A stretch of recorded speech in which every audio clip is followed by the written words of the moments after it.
Assalamualaikum. Selamat datang di channel seputar Kalimantan. Channel yang membahas tentang sejarah yang ada di Kalimantan. Sebelum menonton, silakan klik subscribe, like dan komen. Kota Putu Sibau berdiri pada tanggal 1 Juni tahun 1895 saat pemerintahan kolonial Hindia Belanda dan dirayakan menjadi hari jadi Kota Putu Sibau, kata Hairul, narasumber kami.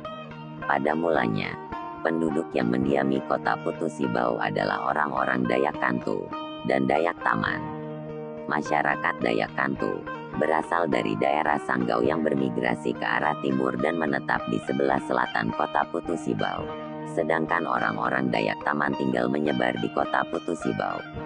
Orang-orang yang beragama Islam di Kota Putu Sibau berasal dari suku Dayak Taman dan Dayak Kayan yang memeluk agama Islam. Imbunya, Kota Putu Sibau memiliki banyak kekayaan alam baik flora maupun fauna. Di hutan-hutan Putu Sibau banyak ditemukan berbagai jenis anggrek. Di kota ini juga banyak terdapat pohon karet yang menjadi sumber mata pencaharian penduduk selain mencari ikan di Sungai Kapuas. Meskipun demikian, Kota Putu Sibau juga mempunyai asal-usul mengapa dinamakan Putu Sibau.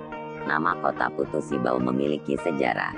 Mengapa dinamakan Putu Sibau? Tahukah Anda, nama Putu Sibau menurut cerita berasal dari gabungan kata putus dan Sibau. Kata putus yang dimaksud di sini adalah memutus, dan kata Sibau sendiri berasal dari nama salah satu sungai yang melewati Kota Putu Sibau. Dinamakan Sungai Sibau karena daerah di kiri kanan yang dilalui Sungai Sibau banyak terdapat pohon kayu Sibau yang buahnya seperti buah rambutan. Daun dari pohon kayu Sibau bisa digunakan sebagai bahan membuat tikar. Selain Sungai Sibau, Kota Putu Sibau juga dialiri oleh Sungai Kapuas yang merupakan sungai terpanjang di Indonesia. Wilayah Kabupaten Kapuas Hulu sendiri dinamakan demikian karena di kabupaten inilah yang menjadi hulu Sungai Kapuas. Sungai Kapuas yang melewati Kota Putu Sibau telah memutus aliran Sungai Sibau yang membelah Kota Putu Sibau sehingga dikatakan Putu Sibau. Menurut cerita rakyat lainnya, bahwa munculnya nama Putu Sibau berasal dari nama Sibau, yang merupakan jenis pohon kayu Sibau. Pohon Sibau sendiri mempunyai buah yang bentuknya seperti buah rambutan. Biasanya buahnya akan berasa asam kalau rambut buahnya pendek-pendek dan berasa manis kalau rambut buahnya panjang-panjang.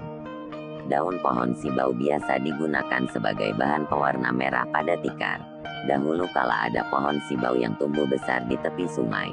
Pohon Sibau tersebut tumbang ke sungai sehingga menghalangi aliran Sungai Sibau dan dari peristiwa itulah masyarakat menamai daerah itu dengan nama Putu Sibau. Putu Sibau pada masa sekarang merupakan ibu kota Kabupaten Kapuas Hulu yang berada di wilayah Provinsi Kalimantan Barat. Keberadaan Kota Putu Sibau tidak terlepas dari adanya pemerintahan tradisional sejak zaman dahulu hingga pemerintahan modern sesudah masuknya bangsa Belanda dalam bentuk pemerintahan kolonial Belanda. Putu Sibau sendiri merupakan satu nama daerah atau tempat di antara beberapa nama daerah yang ada di wilayah Kabupaten Kapuas Hulu. Di antara nama-nama daerah selain Kota Putu Sibau yang ada di wilayah Kabupaten Kapuas Hulu yang sejak zaman dahulu telah ada ialah Embalo, Kalis, Suhaid, Selimbau, Silat, Bunut dan lain-lainnya. Nama-nama daerah tersebut zaman dahulunya merupakan nama-nama kerajaan yang ada di wilayah Kapuas Hulu. Pada perkembangannya daerah-daerah tersebut di atas menjadi wilayah-wilayah kecamatan yang menjadi bagian dari Kabupaten Kapuas Hulu. Kota Putu Sibau sendiri terbagi menjadi satu wilayah kecamatan yaitu Putu Sibau Utara dan 15 desa kelurahan. Ketika menyusuri kota yang berada di hulu Kapuas ini, Anda bisa berkunjung ke sebuah danau yang bernama Danau Sentarum. Anda juga bisa menikmati makanan khas daerah Putu Sibau adalah kerupuk basah. Terima kasih yang sudah menonton channel ini. Jangan lupa klik subscribe, like, and comment. Di-share juga ya, supaya saya makin semangat membuat konten tentang sejarah Kalimantan. Nantikan video selanjutnya.